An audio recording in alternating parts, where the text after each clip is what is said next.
Deux salles, deux ambiances, une immense joie, une grande fierté se sont emparés des supporters espagnols. Côté français, beaucoup de tristesse, mais aussi de l'incompréhension. Images rassemblées et commentées pour nous par Lou Bureau.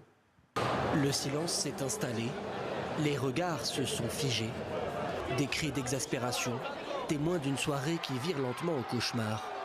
Pendant 90 minutes, les supporters français ont vécu un véritable calvaire.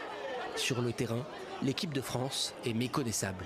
J'avais beaucoup d'espérance pour ce match et on était favoris, on se sentait bien. Et le match a été, pour moi c'était un non-match et je pensais qu'on avait beaucoup mieux jeu que ça. Et l'Espagne a dominé, on s'est fait un peu bouffer. De l'autre côté, dans la fan zone de Madrid, les buts espagnols déclenchent des scènes de liesse. La fête est totale et les supporters n'auront jamais vraiment tremblé. Au terme d'un match maîtrisé, l'Espagne domine la France et beaucoup se voient déjà plus loin. C'est tellement bon. L'Argentine, vous ne vouliez pas jouer la grande finale? Voici notre deuxième étoile. Voici la deuxième. Allez! Au petit matin, sur les Champs-Élysées, l'ambiance a des airs de lendemain de fête. Beaucoup de supporters français voyaient les Bleus aller plus loin. La déception est à la hauteur des espoirs que cette équipe avait fait naître.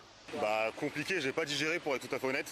Parce qu'on a été emballé par cette équipe et hier j'ai l'impression d'avoir été peut-être pas trahi mais peut-être un peu berné parce que se prendre une leçon comme ça c'est dur à digérer quoi. Il faudra pourtant digérer. Les Bleus ont 4 jours pour le faire avant un match pour tenter de sauver l'honneur en allant chercher la 3e place. Une maigre consolation, car le rêve d'une 3e étoile s'est bien envolé.